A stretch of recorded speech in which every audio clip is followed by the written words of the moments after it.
This is my first time ever doing one of these, so I hope it turns out okay.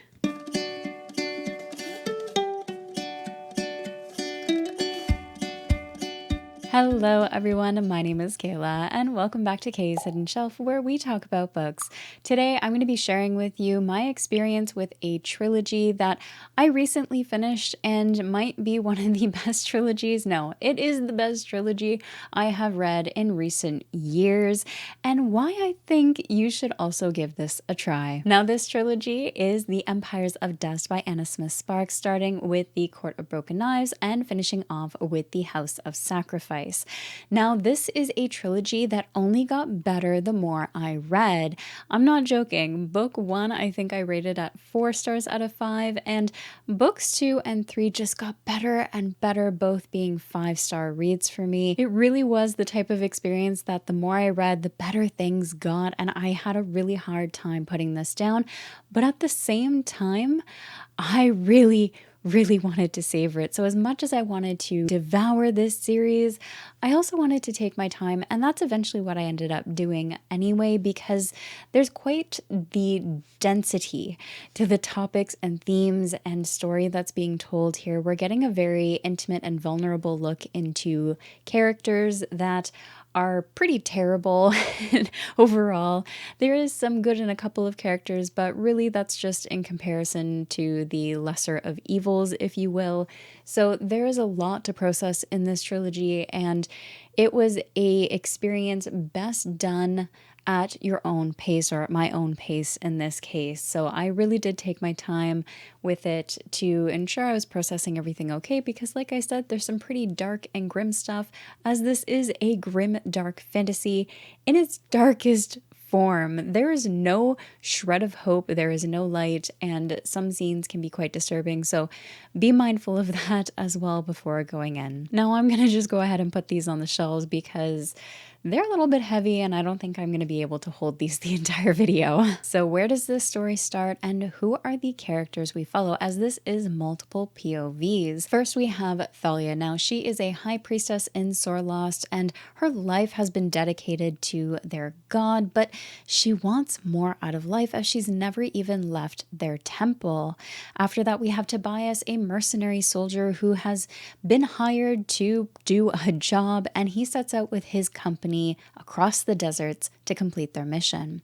We also have Mareth, who is a soldier in Tobias's company and a very dangerous man with an interesting past. Finally, we have Orhan, a politician and nobleman who is plotting to overthrow the Emperor of Sorlost. Now keep in mind, these are the 4 POVs we see in book 1, and I believe in book 2, that's when we start to get one more POV named Landra. Now I'll let you read and find out who Landra is, but just know that there is about 5 POVs throughout this entire trilogy. The story itself, of course, centers around this coup that is happening against the Emperor of Sorlost, and events just take off from there. This is more so about the characters, in my opinion. This is an incredibly well done character study on all of these individuals, their lives, but being set in such a cruel and harsh world, we're dealing with characters who are more so on the terrible side. As for the story itself, of course, it is centered around this coup against the Emperor of Sorlost. At least that's where it starts.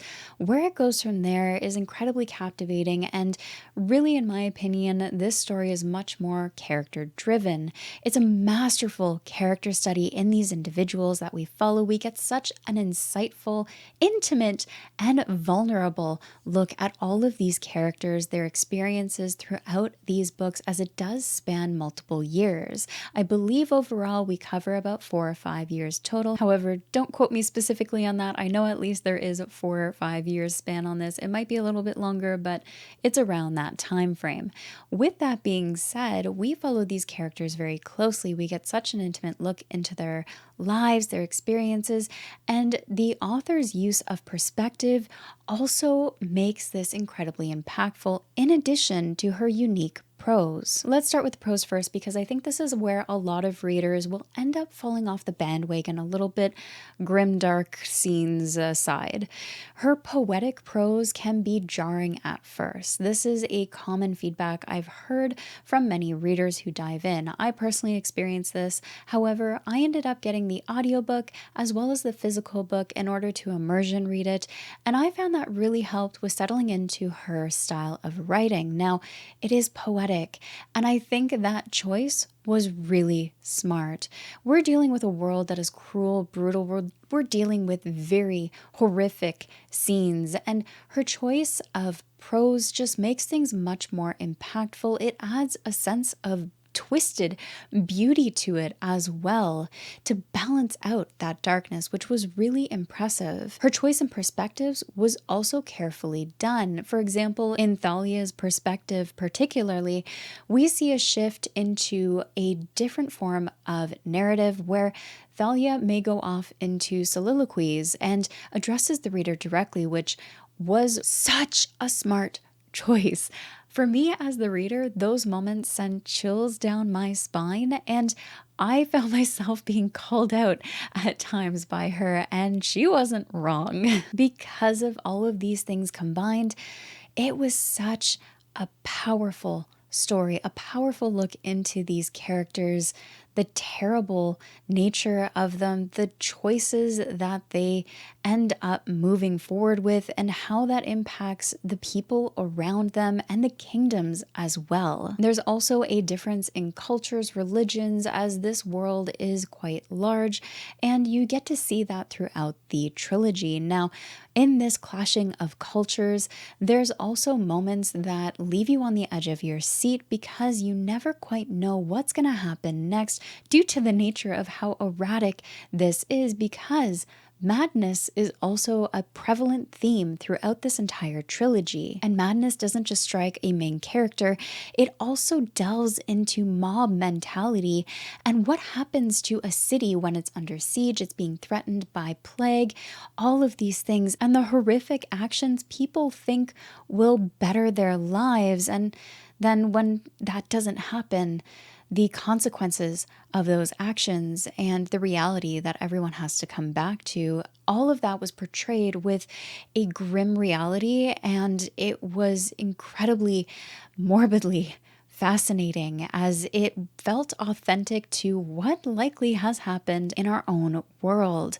There's a huge part of this that struck me as realistic, but also there was those fantastical elements to help separate it from reality, as we do have dragons and shadow beasts, for example. Now, another prevalent theme throughout this trilogy, more so in books 2 and 3, are war and the atrocities that are committed in war. Now, like I said, this is very dark and it doesn't shy away from those horrific scenes. So do be mindful of that. If grimdark is not your thing, there is a reason Anna Smith Sparks has been dubbed the Queen of Grimdark. There is zero hope, and really it seemed like there was no safe haven. Children, women, animals, nothing was safe. Every time I thought she won't go there, well, I was proven wrong. Part of the reason her explorations of war and those horrific moments that are captured in it is, one, we get to see incredible action scenes.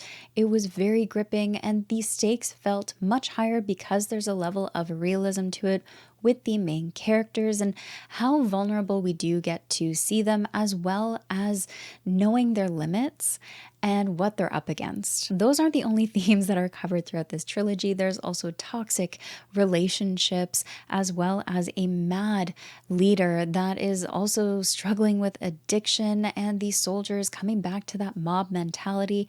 They're struck by that as well, and it's just insanity is the best way to describe it, but it is carefully curated and it is just an impactful story overall, mainly for these characters and their experiences throughout the entire series. At the end of the day, this is an exploration of the worst of humanity, and there are other themes that it gets into, including revenge, brutality, depravity, but it's also balanced out with moments that are more philosophical in nature as we get some insight into where these characters could be good, but eventually, life strikes and survival is more important. So, if you are interested in a grim, dark fantasy series that delves into the morality and ethics of human nature, but also delves into the worst of humanity as well, this is one I would highly recommend. And like I said, just be mindful of the content in this one as it does get quite dark. All that to say, each book in the trilogy just got better. From book 1 to 2 to 3, they all improved on one another. They somehow became even better than the last book before them. And that is what you want as a reader, is what I want anyway as a reader, is when you start a series, each book just keeps getting better.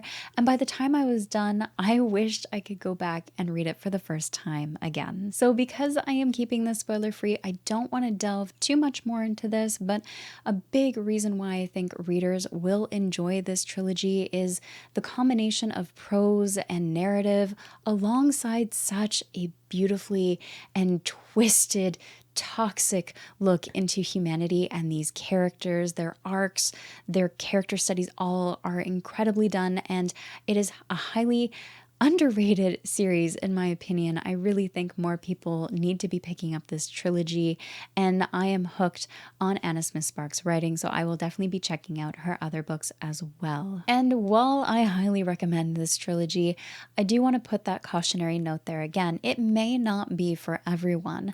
I personally loved it. The prose, I absolutely adored it. I love how the prose, the perspectives were all used to convey such an incredible character study and the worst of humanity, but also because of the disturbing content and the nature of how grimdark this actually is. Like I said, no one is safe. Man, woman, child, dog, no one is safe from Anna Smith Sparks, so be mindful of that as well in terms of the type of content you'll be reading. Like I said, this is grimdark. It's at its grimmest, so be mindful, but also give it a try if that sounds up your alley. I would love for more people to pick up this underrated trilogy. I have not heard enough about this. I ended up finding out about it in an interview that Matt, A Beard of Darkness, was having with the author, so I would love for more people to hear about this author, to try her books for yourself, and I would love to hear your thoughts. Is this something you've heard about? Do you want to pick it up? Have you read it? If so, please message me your thoughts. I would love to hear what you thought about the trilogy as well, what your experience was like, and let me know if this is something you'd be interested in, because I would love to delve into a spoiler discussion with others who've read this trilogy to just go deeper into some of those themes and elements that I thoroughly loved. So definitely let me know if you're interested in that. In the meantime, I hope you're enjoying whichever book you are reading. Thank you so much for watching, and take care of yourselves.